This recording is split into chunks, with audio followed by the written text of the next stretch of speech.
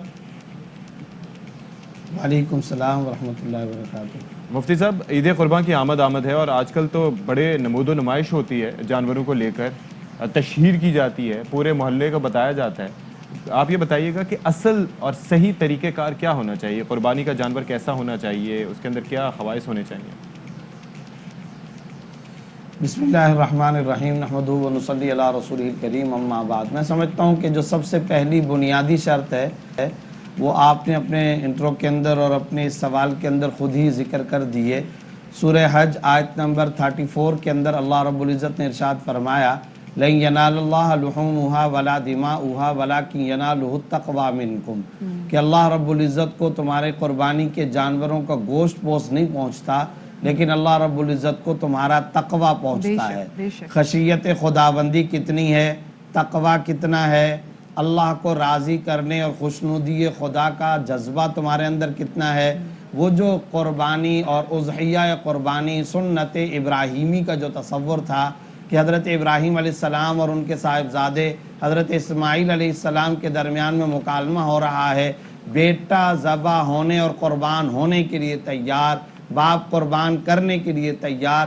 یہ تو پھر اللہ کی طرف سے معجزاتی طور پر یہ ہوتا ہے کہ اس کی جگہ پر مینڈھا بھیڑ آ جاتا ہے اور اللہ رب العزت کے حکم سے حضرت ابراہیم علیہ السلام اس کو ذبح کرتے ہیں. لیکن اللہ کے نام پر اور اللہ رب العزت کے حکم پر اپنی اور اپنے آل اولاد کی جان قربان کر دینے کا یہ جو توانا, مخلصانہ, بغیر نام و نمود کا, بغیر دکھاوے کا, بغیر نمائش کا, وہ جو جذبہ ابراہیمی, وہ جو انبیاء کرام علیہ السلام کا جذبہ, وہ جو سرکار دو عالم صلی اللہ علیہ وسلم کی تعلیمات, اسے سامنے رکھنا چاہیے.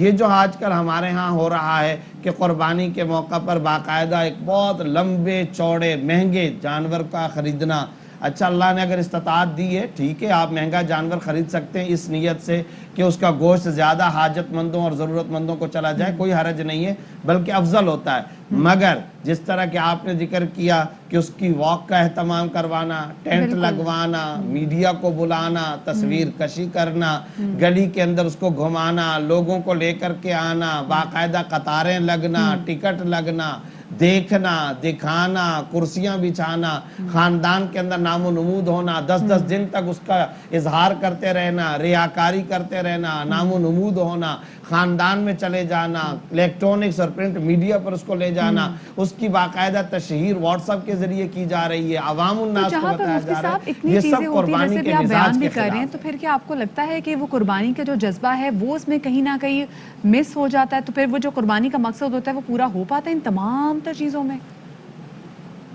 یہی تو بہت بڑا دیٹ از اے پوائنٹ. اصل مسئلہ یہی ہے کہ جب ہم ریاکاری اور نام و نمود اور نمائش میں اس حد تک چلے جائیں گے, ظاہر ہے کہ ہمیں تو حسن ظن کا حکم ہے, ہم کسی ایک فرد واحد کو مشخص طور پر فکس کر کے یہ نہیں کہیں گے کہ بھئی تیرے اندر اس طرح کا یہ معاملہ, لہذا تیری قربانی قبول نہیں. قبولیت والی ذات تو اللہ کی ہے, لیکن یہ چیزیں جو نظر آ رہی ہیں یہ سب شریعت کے مزاج کے خلاف ہے, یہ سب کے سب قابل احتراز ہے, ان سے ہم کو بچنا ضروری ہے. اچھا اب ذرا یہ بتا دیجیے گا, یہ کام کریں گے ہمارا اجر ختم ہوتا چلا جائے. مفتی صاحب اب ذرا بتائیے کہ بیسکلی اگر ہم قربانی کے لیے جانور خریدنے جا رہے ہیں اور استطاعت ہماری ہے, نارمل سی استطاعت ہے, اس میں کیا دیکھنا چاہیے جانور میں کہ یہ جانور کوالیفائی کر جاتا ہے قربانی کے لیے, وہ ذرا بتا دیجیے گا.